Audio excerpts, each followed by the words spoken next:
राज्यातील स्थानिक स्वराज्य संस्थांच्या निवडणुकांवर टांगती तलवार कायम। ओबीसी आरक्षणाबाबतची पुढील सुनावणी शुक्रवारी। आजच्या सुनावणीत कोर्टाकडून आयोगासह सरकारवर नाराजी। पुणे गैरव्यवहार प्रकरणातील अमेडिया कंपनीला बाजू मांडण्यासाठी सलग दोनदा मुदतवाढ। अमेडिया कंपनीला सामान्यांसारखी वागणूक का नाही, दमानी यांचा सवाल। तर कायदेशीर अडचणी टाळण्यासाठी मुदतवाढ दिल्याचं बावनकुळेंचं स्पष्टीकरण। सरकारी तिजोरीवरून दोन दादांमध्ये जुंपली। तिजोरीच्या चाव्या तुमच्याकडे तर तिजोरी मालक आमच्याकडे। निधी वाटपावरून चंद्रकांत पाटलांचं थेट अजित पवारांना आव्हान।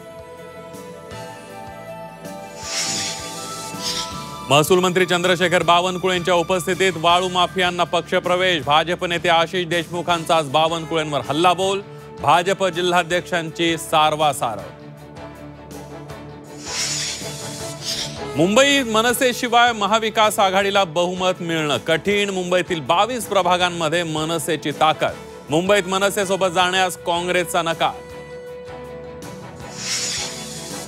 आयआयटीच्या नावात बॉम्बेचं मुंबई केलं नाही हे चांगलं झालं। केंद्रीय मंत्री जितेंद्र सिंहांच्या विधानामुळे नव्या वादाची शक्यता। आमदार संतोष बांगर सर्वच नेत्यांच्या रडारवर। मटक्याला द्याल लीड, हिंगोलीचं होईल बीड। शिवसेना उद्धव बाळासाहेब ठाकरे पक्षाचे नेते विनायक भिसेंचा हल्लाबोल।